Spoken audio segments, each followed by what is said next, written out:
just going to the next step, but it's all God. So, And you're seizing the moment, which is amazing. And I thank you for seizing that moment. I believe God said there would be a speed up of time and that things would happen quickly. And I believe you're right in the middle of it. God has called you to sound the trumpet, to warn America, to warn the world, and yet you're on a fast track. You're in. How many miles do you think you've flown? I don't even. I've lost track of miles. I've lost track of everything. I go to the airport. I don't even know what plane I'm going. I don't have time to look at the plane until they last minute say, "Okay, what airline?" I just go to the thing and then I go to the next place. That's how it is. I don't have time to even think about it. But things are speeding up. I mean, things are speeding up in America. I mean, what's happening? Things are speeding up in the world. It is. We are at critical moments. So I don't believe I have a choice. I remember once when I left here, Morningside, and I went to they have a little airport where everybody waves as you go. Yes, little Branson Airport. I love that airport. You feel guilty leaving because they're waving. They wave. They're sweet. Yes. I said, Lord, I'm given a heavy thing here. It's one of the first times I was here, and I just opened the Bible, and it's Son of Man, if you don't blow that trumpet, you're accountable. So we have to. We have to. Boy, that's critical. God has called Rabbi to sound that alarm. Yes. To warn the world, the harbinger. 9/11. I knew after 9/11. I knew 9/11 wasn't, as you do, wasn't some ordinary event. We knew that something was being said to America.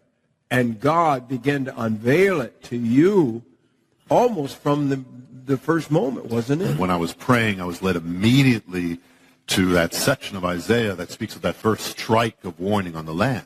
And I knew that. I got that. And right after that, David Wilkerson then shared in New York City, said, this is the word from the Lord, and he shares the same chapter and Isaiah 9:10, which would become the whole decoder of the harbingers, without realizing, he didn't realize, the things hadn't happened yet.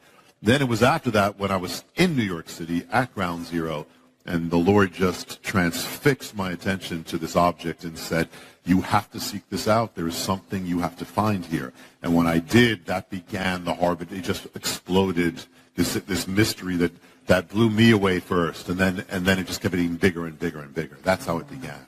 And now we keep seeing new chapters of the harbinger.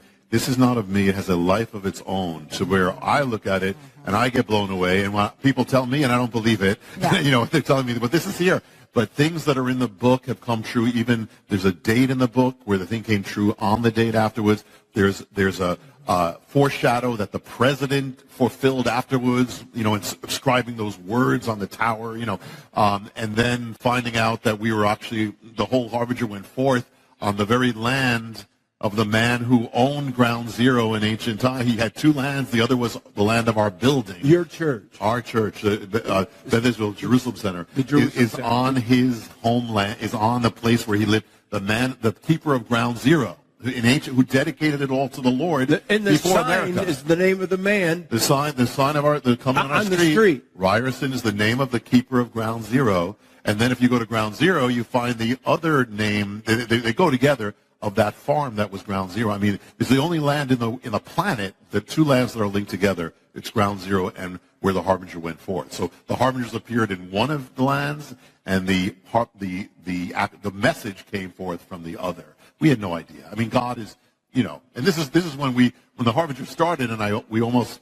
lost our build. We actually did lose our first building. It was like warfare. And the Lord brought us to this land. We had no idea until he revealed it. But he's in every detail. We only find out after. Yeah. You were in dismay, brother, because you were losing your church building. You had your church left the building with nothing. As soon as I started sharing the harbinger, all hell came against the ministry. Yeah. It was like the enemy wanted to stop that message before it became what it became. And so what happened is that the town and the landlord decided they're going to destroy our building. So it came down to the last service. We had no place to go. We had the whole service. We celebrated. We're going out with joy. We led forth, and we went out to nothing. We had nothing. And we locked up the building, The next day, the Lord gave us a new building. The next day, after we lost the first building. So literally, and where he brought us turned out to be this sacred land that was part of the mystery to begin with. The land, the 9/11, the land, the man who owned the 9/11, the very land that they moved to across the river. That replaced Ground Zero. It was the redemption of Ground Zero.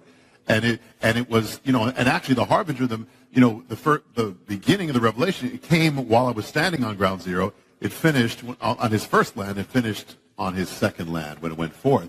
And then, but on top of it, the place where we left was destroyed, ruins. They destroyed the building, and they put up a Walmart. And Walmart has a book department. And one of the few books they have is The Harbinger. So The Harbinger is going forth. And they don't carry that many books. Only the bestsellers. And so The Harbinger was going forth, where the enemy tried to stop, is now going forth as a book in Walmart on the very ground where it's first preached. It's going forth to America. I love it. God always has the last word. Oh. He always And I don't even want to get to it yet, but I have, this is the new book. There it is. This is the new Harbinger. This is the new book. It is not on the presses at this moment as we're taping, and pretty amazing. It is secret manuscript. I have read it all, and I cry. The end of this book. Yeah. The end really gets. I'll probably never tell you the end of the book because I don't believe in telling ends of books.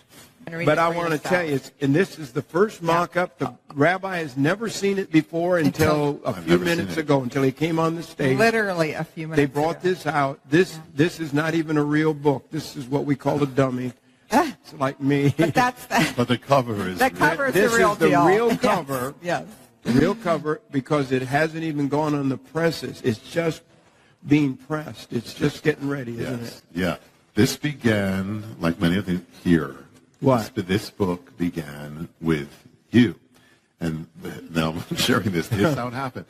You and Jerry, who works with the products, said to Charisma, the publisher, said, when's the next thing coming from Rabbi Joe? When's the next book and when's the next thing, coming?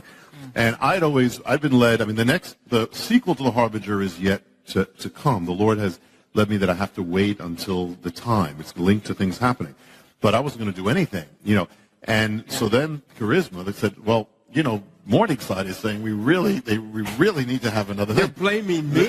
Yeah. And so they said, well, you know what? We'd like to do like a book because the Shemitah is coming, the year of the Shemitah is coming, and people want to know all about this thing. So let's do at least a booklet. So we want to do it, but your name and I said, all right, well then I'll have to help you write it, So I'll write it, I said, so I'll write it. Don't put my name on it. I'll write a thing, and so that's how it began. But then as I started getting ready for it, all these other revelations started flooding, which I didn't expect, flooding. And so it ended up not a booklet, it ended up 300 pages, and we reduced it a bit from that.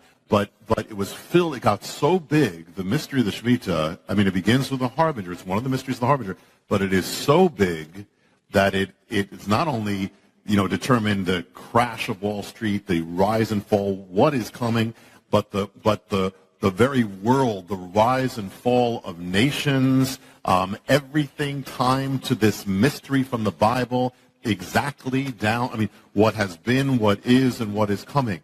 And so this just blew me away, and this happened during the busiest time of my life. So I wrote this mostly on planes, on trains and hotel rooms. That's pretty much, by a miracle. And then, so it became, and I wasn't still going to put my name in. I said, you can have someone, you can do it from an editor or whatever. But the last moment they said, these are your names. So this book became what, it started here, became what nobody planned it to be. Nobody expected this, including me. This was a surprise thing. And it just had a life of its own. There is so much, but truly, and we're the first time we're really talking about this because it didn't technically exist. But the mystery is just so big. It has determined things down to the seconds. Down, to the days, the dates, the seconds, and it is coming. Another one is coming now, and it's getting more intense. And so I believe that the Lord wanted this out.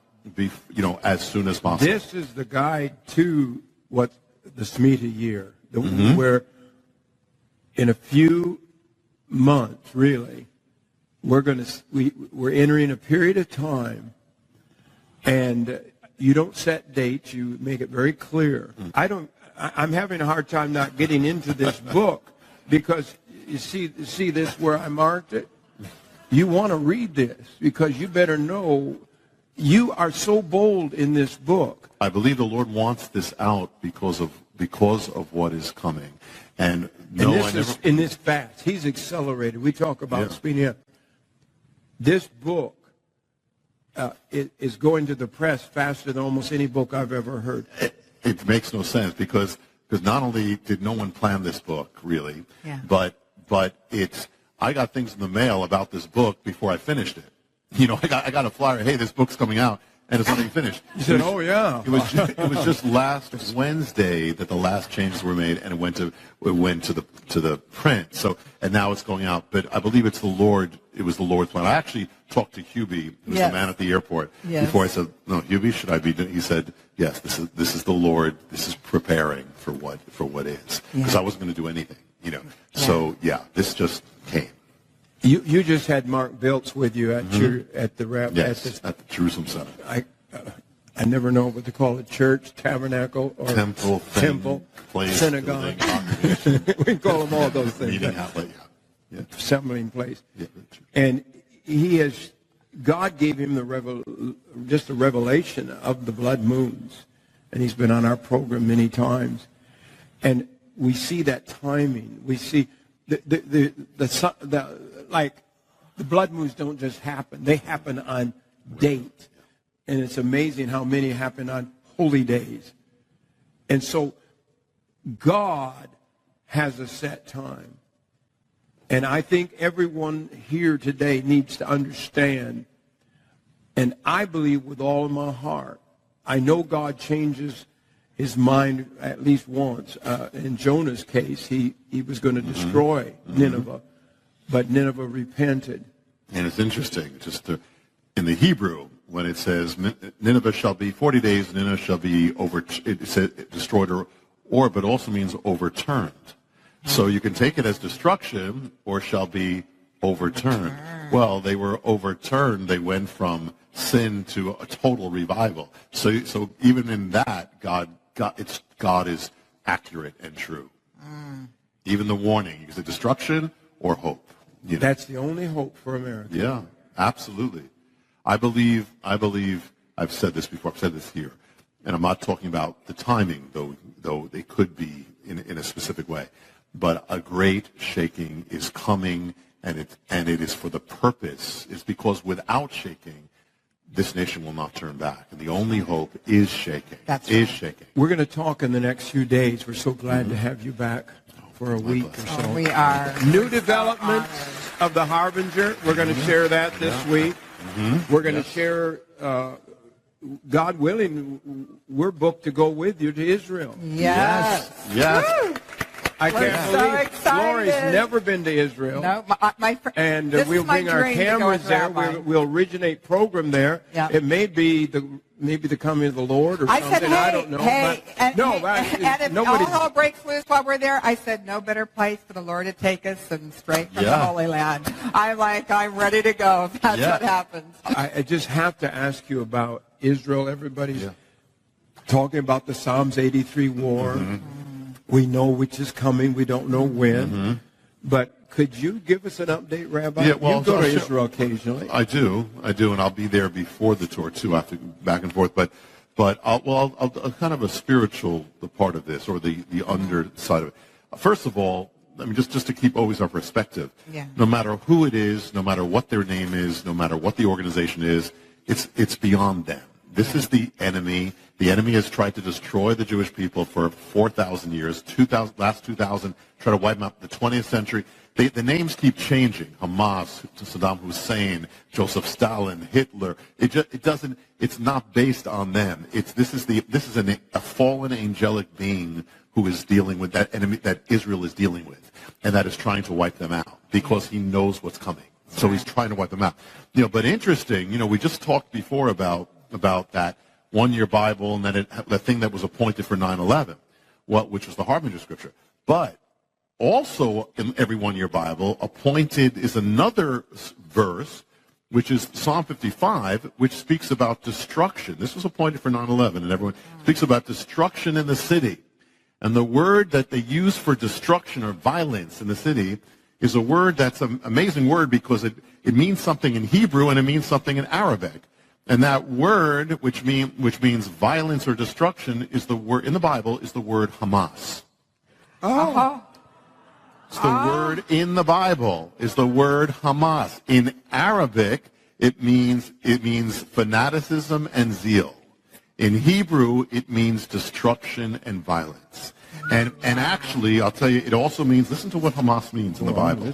It means damage, cruelty, oppression, unrighteousness, wrongdoing, falsehood, and to act violently.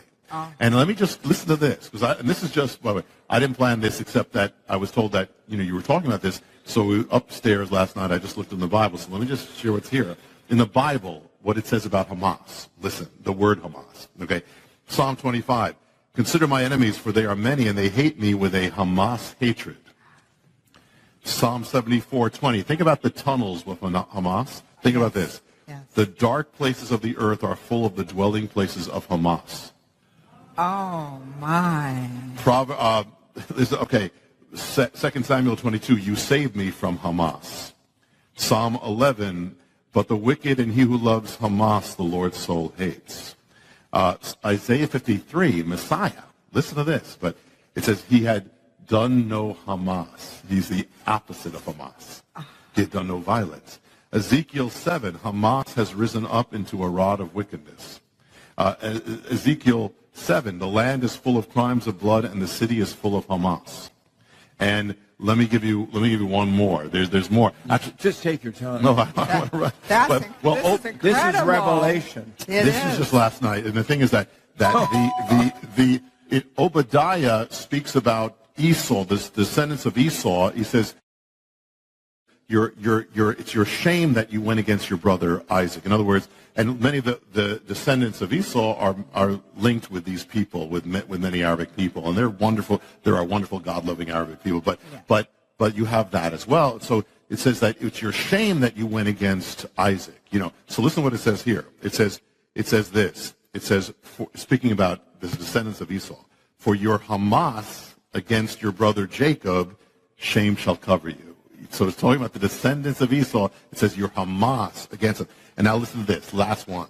This is a promise to Israel. Listen, Isaiah 60. For Hamas shall no more be heard in your land, nor the wasting of destruction in your borders. You'll call your walls salvation and your gates praise.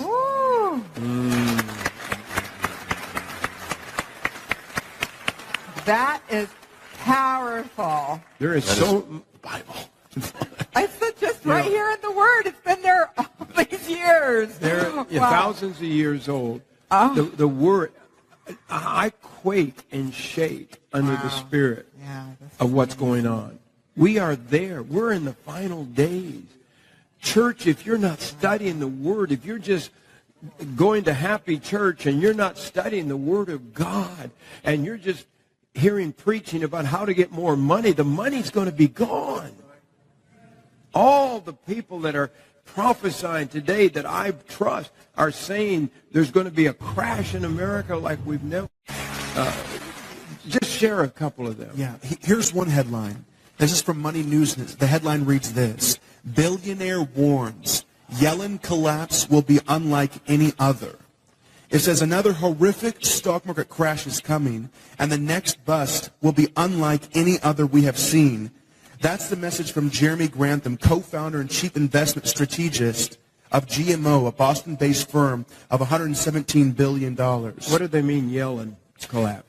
Well, Yellen is actually the Federal Reserve chairwoman, I guess you could say, and of the Federal Reserve. So they're saying that she's acting in such, and he doesn't pull any punches. I mean, he's saying that she's acting in such an ignorant way that the Yellen collapse is going to be blamed on her. They're actually putting a name to it. Wow. Yeah. Really? When you study the Shemitah, the warning, and we're coming to a time of warning and judgment, are we not, Rabbi? We are in a time of warning and of judgment, and it is accelerating. Since I was here last time, things have accelerated in America, just, because this is the other side. The harbingers continue because what's happening in the nation is continuing. The apostasy from God. I mean, rapid fire where believers can hardly keep up with it and can hardly believe how far it's come in such a short time. Right. Just in the last time since I've been here, marriage has been struck down in state after state after state. It has never not been struck down since that Supreme Court ruling. This was a tipping point. I believe, 2012 was a tipping point. It was the first time the president came against the biblical definition of marriage. It was the first time the majority did. And when you reach a tipping point, things accelerate. So things have accelerated since. You have the Supreme Court, you have this, and now, but it's getting to the point where, the Bible says, woe to those who call evil good and good evil. It goes together. So as much every time that evil is called good, there's another step of calling good evil and silencing believers. And ultimately, we are watching the beginnings of persecution in this land, where believers are made to be the villains, they're always vilified, and where even the government is trying to force believers doing things like fund abortion, which never happened before, and to partake in what is immoral, or be punished. I mean, there's just a executive order that came out that ultimately the government will say if you're a nonprofit or you're a religious group and you are not endorsing basically homosexuality, we will cut ourselves off from you. I mean, this is major stuff. And so we are watching these risks. So at the same time, the signs of judgment are increasing, just as in Israel's last days. That's why the signs of the harbinger have never stopped. That's why this is coming, and it's a kind of dangerous thing that these things are all converging. Even when you look at what Mark Biltz has said, that the period of the blood moons, it's a year and a half period, but most of that period is the Shemitah. And we're just in the beginning of the period. Yeah. Once we reach September, once we're in September now, this is the entire thing is together. It's all the Shemitah now. It's all happening at the same time. And it's all going to culminate at the peak climax of the Shemitah. So these are dangerous things because what we're watching, if you look at the last 2001 and 2008, you see it's accelerating. It's happening more exact, more precise. It's happening. So this is a sign that we are heading towards judgment, getting closer. And one of the things, I'm not going to share now, but one of the things about the latest things about the harbinger is a dramatic sign that we are much closer to that moment. One of the things that's making me very, very upset and very nervous is people are predicting another Jewish Holocaust. I mean, just literally saying we're on the verge of a Holocaust. And in England, in France, they're marching in the streets. Isn't that right, Zach? That's exactly right. And it's really unfortunate. I was reading a recent article where it's almost becoming the new fad, that it's the cool thing to be anti-Israel. Oh. In France, they're marching by the thousands. In England, they're marching. But guess who's marching? Do you know who's marching? Who's in those marches? There are Muslim activists in there. That's right. Yeah. Yeah. They're not just the run-of-the-mill people of France, the run-of-the-mill people. These are anti-Jewish people. I mean, this pretty much sums it up right here. This article is from the Washington Post, and it says, more clarity in Gaza. Here's the difference between us, explains the Israeli prime minister. We're using missile defense to protect our civilians, and they're using their civilians to protect their missiles. And the man, we're so misguided even in our country. The man who is supposed to represent America, the man who's supposed to represent our values, is rewriting history. There is an article right here in front of me, and this is Obama that says this. Muslims built the very fabric of our nation. Our president is trying to rewrite history. He's trying to guide it. Like Rabbi said, Isaiah 5:20, whenever they're calling good evil and evil good, this wasn't just simply an end-time prophetic scripture verse. What Isaiah was saying was that the worst possible thing that can happen to a society, the thing that is just at the bottom of the barrel, it gets no worse, is whenever a society starts calling the good things of God evil and the evil things good. Yeah. Mm-hmm. We were talking about the Psalms 83 war. John Shorey, he believes that when the other nations join in to fight Israel, that has to be one of the signs of the Psalms 83 war. Mm-hmm. And the headline here, it says that Iran general, here's what he is saying. He's saying, we will hunt down Israelis house to house. Mm-hmm. And they can say that without any condemnation from the world.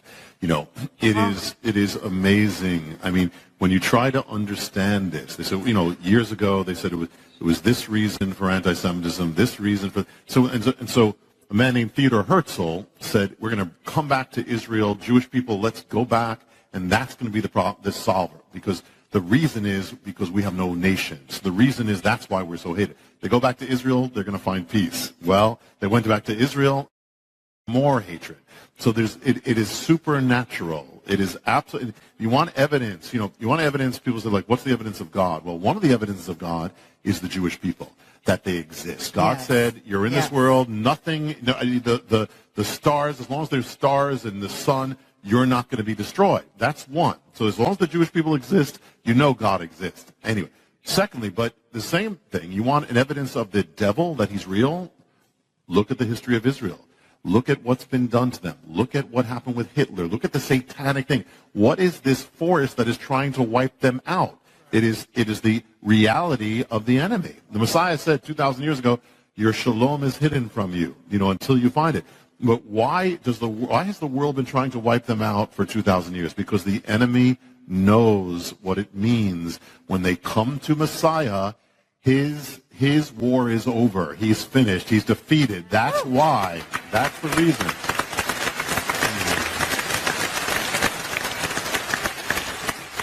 It's amazing, this warfare over Israel and Jerusalem.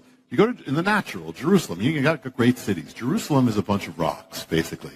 It's in the natural, doesn't have anything that any major city has. It has nothing. And yet it's the most fought over city in the history of the world. The world has been trying to get, why? Because God says, this is my city, this is where I put my name, and this is where I'm coming back. That is why. And so the enemy has tried to destroy that city again. And also, what really bothers the enemy is having Jewish people there.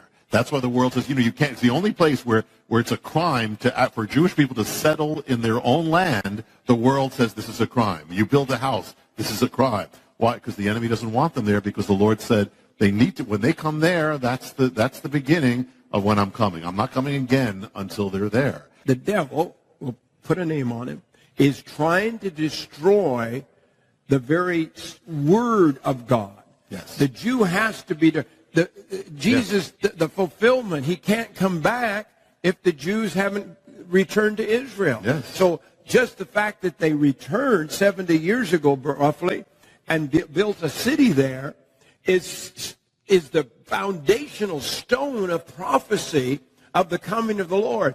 And now all of that is, I believe we're in that last generation. It's all happening. You can feel it, can't you? You know the King is coming. Yeah. You know the word. Yeah. You wouldn't be in this room if you didn't know that. But most of the church is not even looking at what God's doing. They're looking at how to get more money in their pocket, which is the love of money is the root of all evil. How could we be moving into another gospel when Jesus is about to return? It's happening. I believe we only have a short, as John Shorey puts it, a window of the Lord's return. I really believe We are in the day. I don't see how it could be much longer because of the times, of the generation, because of all the fulfillment. The Jews have returned. The warfare that's going on. There's warfare. This is crazy. The warfare in the United States of America. We have turned our backs against God. We have mocked God. And God's not mocked.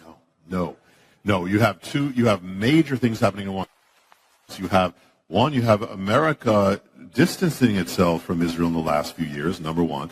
At the same time, America is rapidly turning against the ways of God. Rapidly. And you wonder, how far could it go? Yeah. And how far will the Lord allow it? Yeah. So as you said, he is not mocked, and he warns before, his heart is mercy.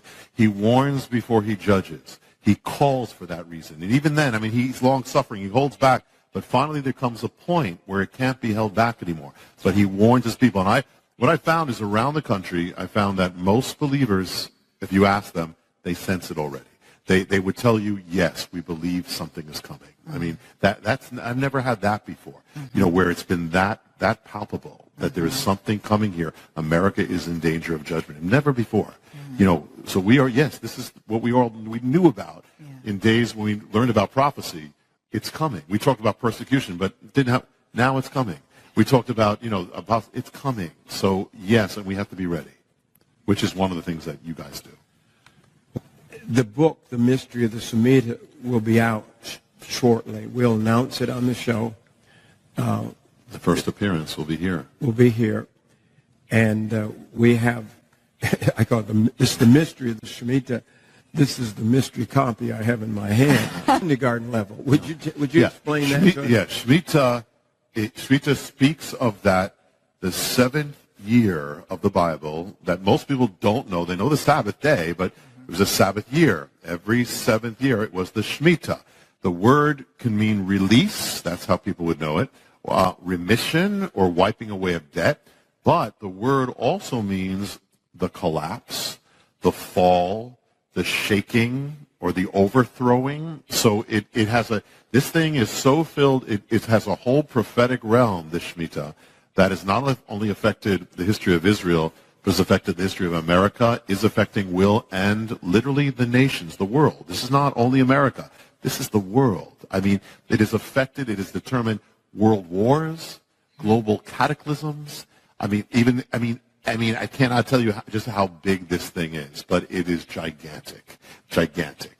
And so this is really God's exact timepiece that is linked. It can be blessing or it turns to judgment. And that's what we're dealing with right now. And so it was a time when the land was to rest. Sabbath for the land. The land rests. Every seventh year you shall have a Sabbath. And there's no sowing, no reaping, no plowing, nothing. You let everything, there's no buying or selling of the fruits. It is a total Sabbath rest, which was to be a good thing initially, but it turns into something else. And the thing is that on the last day of the Shemitah, the very last day, is an amazing thing called Elul 29, that's the 29th day of the Hebrew month Elul, when all debts are wiped out, all credits wiped out, the financial accounts are wiped clean, which was a blessing. But when Israel turned away from God, this blessing turned into judgment, literally led to the wiping away of Jerusalem in the days of Jeremiah, was all linked to the mystery of the Shemitah.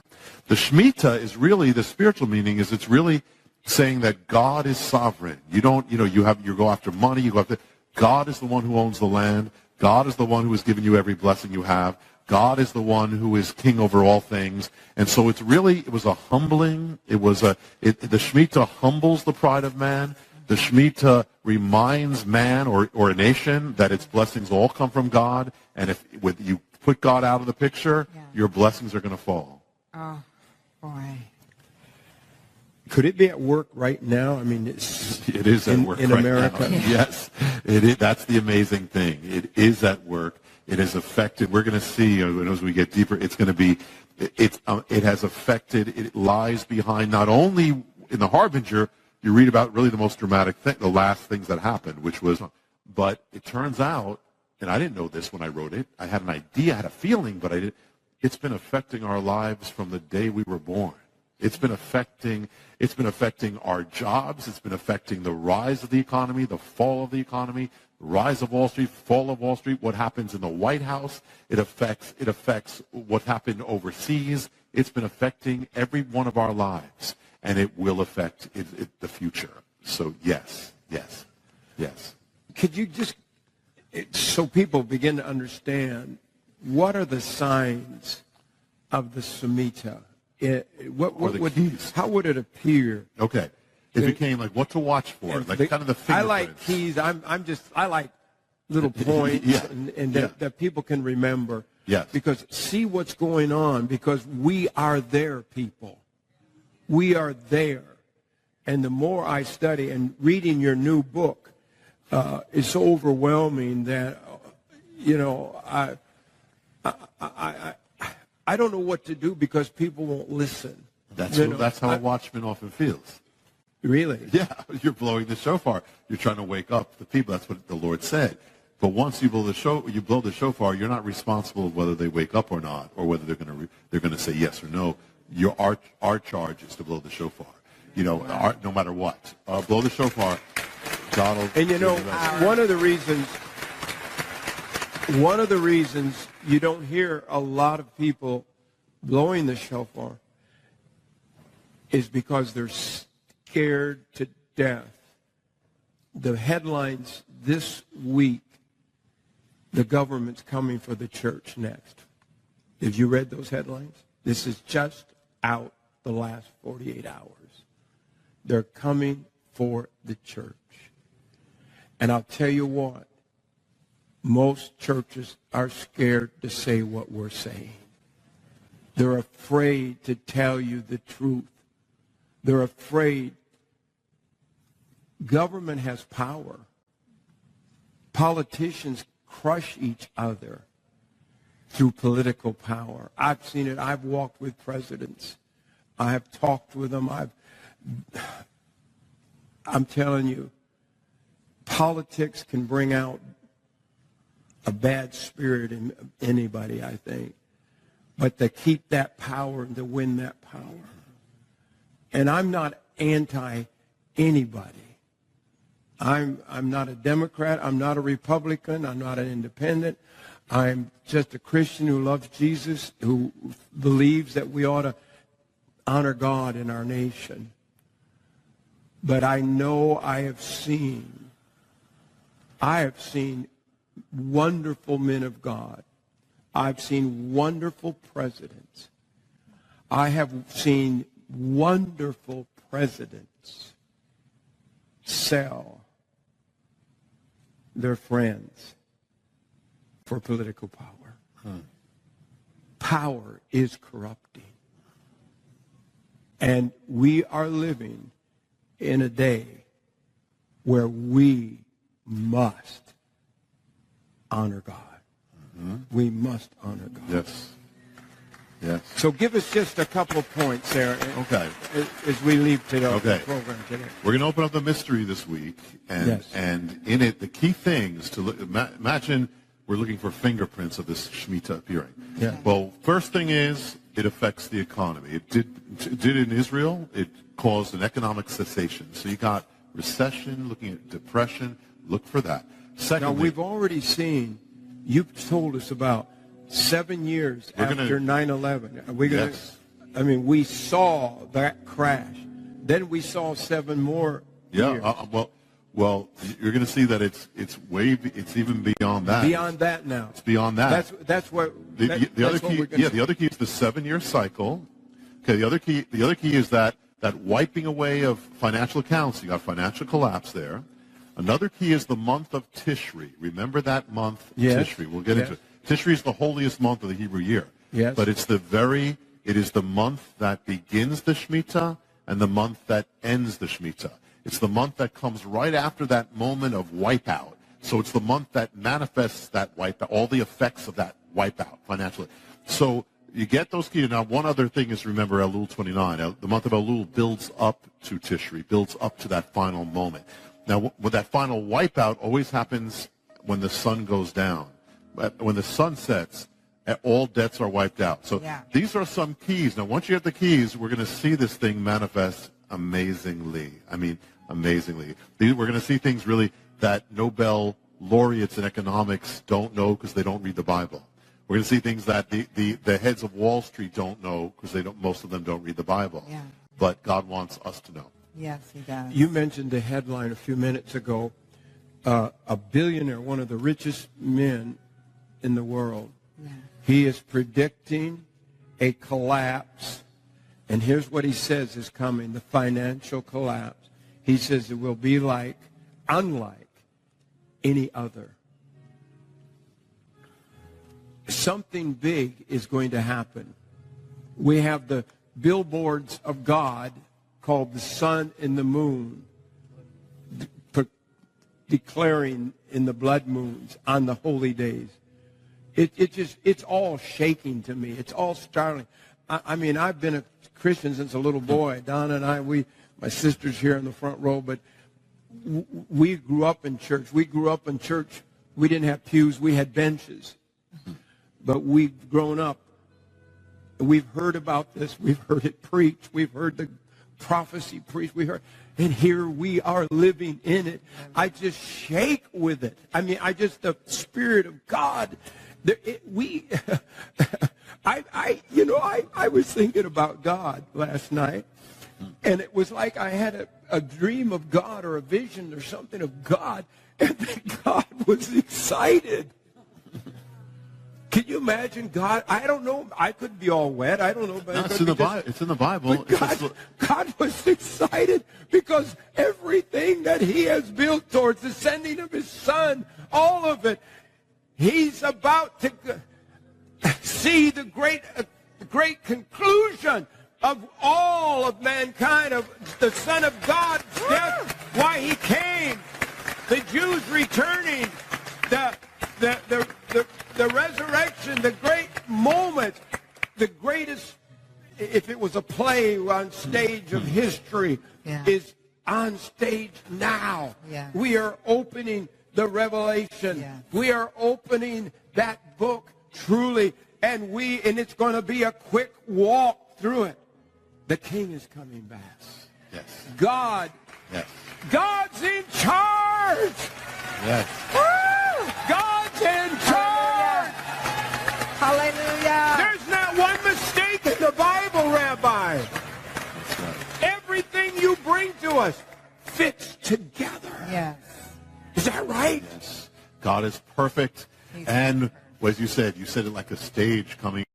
Now we're going to read from the original of the Torah, from the verse that begins and ordains this entire day. And here's how it reads. Vayidaber Adonai El Moshe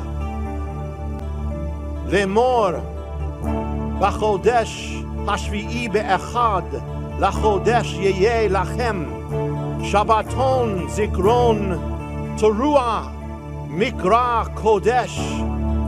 And the Lord said to Moses, speak to the children of Israel, saying, in the 7th month, on the 1st day of the month, you will have a holy rest, a Sabbath, a memorial by the sounding of the shofar, a holy gathering.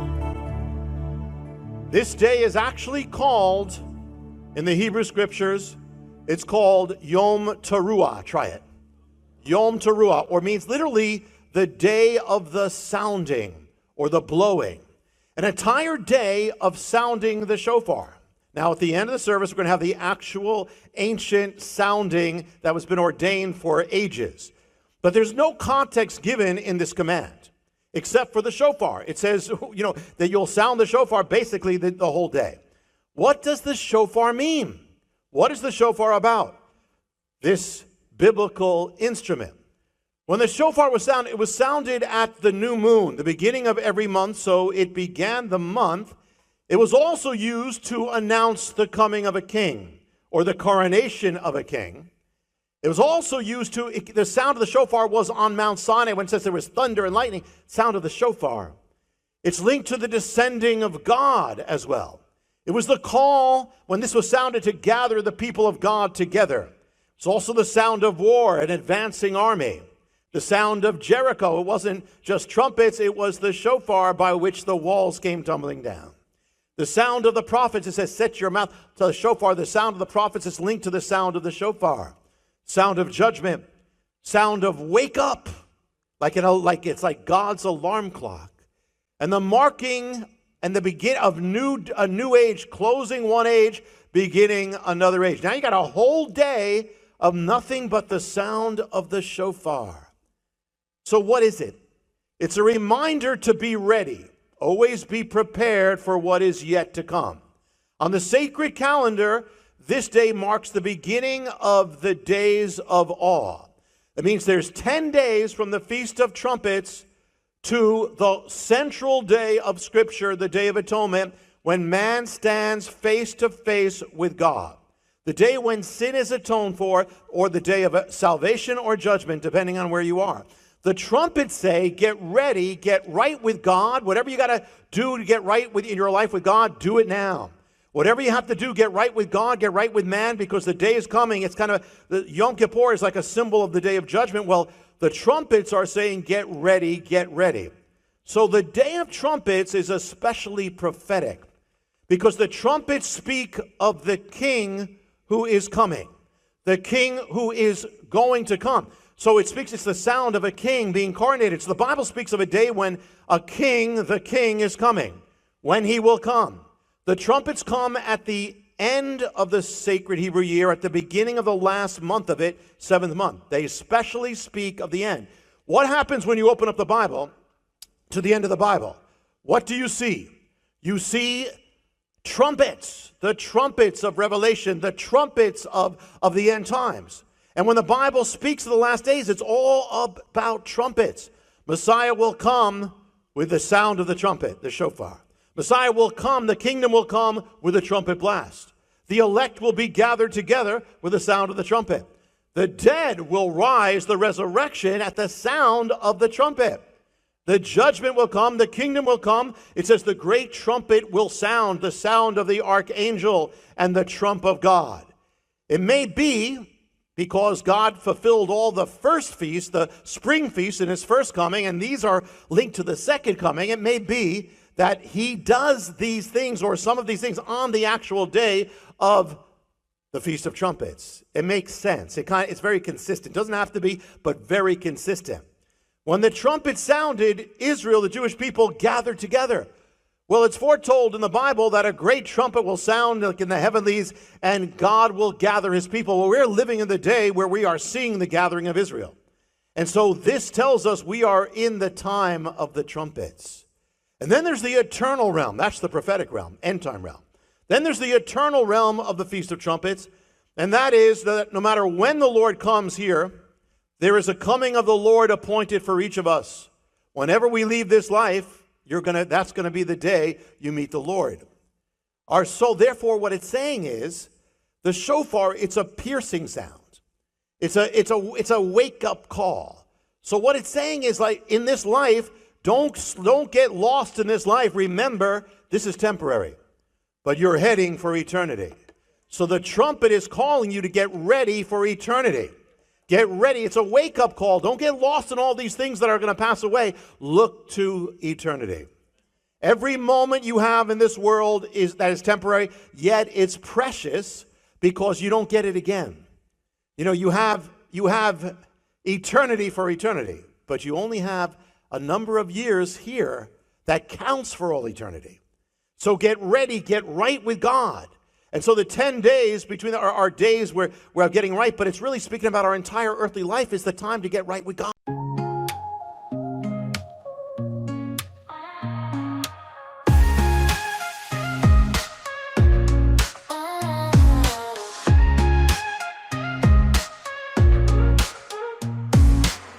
I thought you were so lucky because you were a star, but you cried in the lonely dark. And I'm sorry for what you went through. I always thought the lucky one was you, but the lucky one was me. I wanted to be you so bad. Your life looked like so much fun, but fashion amulets and fancy things made it seem like you had won. But little did I know, you were crying all the time. You were hurting inside when everyone thought you were fine. I thought you were so lucky because you were a star. But you cried, cried, cried in the lonely dark. And I'm sorry for what you went through. I always thought the lucky one was you, but the lucky one was me. I know you made some mistakes, but we're all only human. You were judged for everything. You put the blame on you when you were pushed over the edge. Anyway, what they allege, I thought you were so lucky, but the lucky one was me. I thought you were so lucky because you were a star. But you cried, cried, cried in the lonely dark. And I'm sorry for what you went through. I always thought the lucky one was you, but the lucky one was me. I know you made some mistakes, but we're all only human. You were judged for everything. They put the blame on you. You were pushed over the edge, getting right what they allege. I thought you were so lucky, but the lucky one was me. I thought you were so lucky because you were a star. But you cried, cried, cried in the lonely dark. And I'm sorry for what you went through. I always thought the lucky one was you, but the lucky one was me.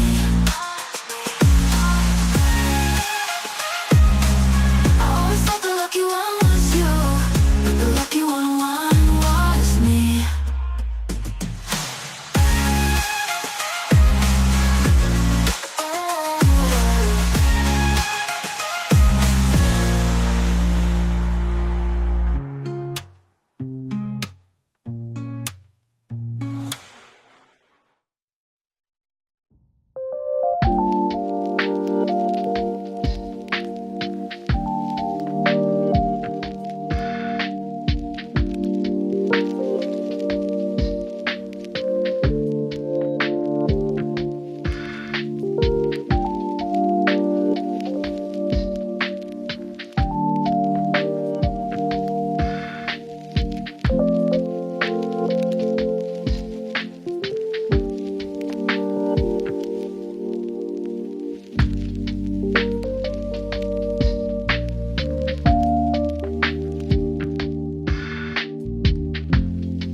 told me in no time to waste. With dance, it's all the same. But I'm hooked, can't break the chain. We crash, we burn, we never learn, it's a cycle. I can't discern, but in your arms I lose control. We fall apart, but still I go. Here we go again, spinning in the dark, chasing every high, even if we fall apart. Here we go again, you and me were blind, losing all we got, but it's worth it every time. Here we go again. Here we go again. We know it's wrong, but we still pretend. Here we go again.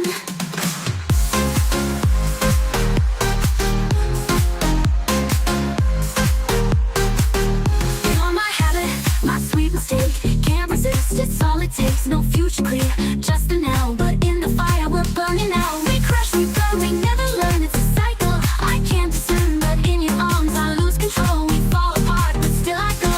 Here we go again, spinning in the dark, chasing every high, even if we fall apart. Here we go again, you and me were blind, losing all we've got, but it's worth it every time. Here we go again. Here we go again. We know it's wrong, but we still pretend. Here we go again.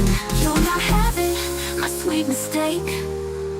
We rise and fall, but still we drop. For just one night